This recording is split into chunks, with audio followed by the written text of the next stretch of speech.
სოფელ ჩუმლაყის საჯარო სკოლამ ვაშთა და გოგონათა რეგიონულ ჩემპიონატს უმასპინძლა ბადმინტონში.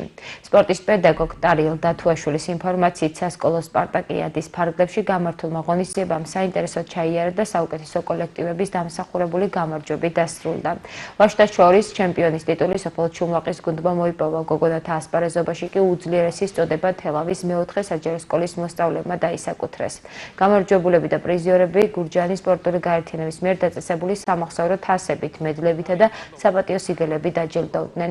ტრიუმფატორები აღმოსავლეთ საქართველოს პირველობაში გააგრძელებენ ასპარეზობას, რომელიც მარტში გაიმართება. ძალიან მნიშვნელოვანია არასასკოლო ღონისძიებებთან მნიშვნელოვანი ბავშვების განვითარებისთვის, მით უმეტეს სპორტის პოპულარიზაციისთვის და კონკრეტულად ახლა იყო ბადმინტონის ჩემპიონატი და ბადმინტონის პოპულარიზაციისთვის აუცილებელია რომ მოსწავლეებში იყოს ვარჯიში და ჩაერთონ ბავშვები ბადმინტონში. ძალიან მნიშვნელოვანია რა თქმა უნდა.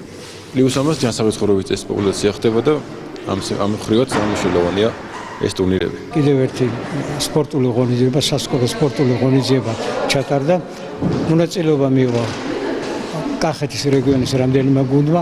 აქედან გოგონებში პირველი ადგილი აიღეს და მიულოცავ თელავის გოგონათა გუნდს, რაც შეეხება ბიჭების გუნდს, გაიმარჯვა ჩუმლაყის გუნდმა და მათაც მიულოცავ. სულ მოკლე ხანში გაიმართება უკვე აღმოსავლეთ საქართველოს პირველობა და ეს გამარჯვებული გუნდები აქ მიიღებენ მონაწილეობას. ძალიან საინტერესო თამაში იყო, ძალიან სიამოვნებას აიხდა ძალიან ბევრი ვიშრობეთ ამისათვის და მადლობას უხდი ყველა გუნდს, რომ ასე კარგად ითამაშეს ჩვენთან ერთად და ძალიან კარგი გამოცდილება იყო, ძალიან ბედნიერები ვართ, გაოცებულები ვართ და მადლობას უხდი ჩვენს მასწავლებელსაც. კარგი თამაში იყო. მომეწონა სხვა გუნდების თამაში, როგორ მოძრაობდნენ, კარგი მონაცემები აქვთ, რეფლექსები. მოუწოდებ რომ კარგად ითამაშონ, კიდევ ასე გააგრძელონ და წარმატებებს უსურვებ.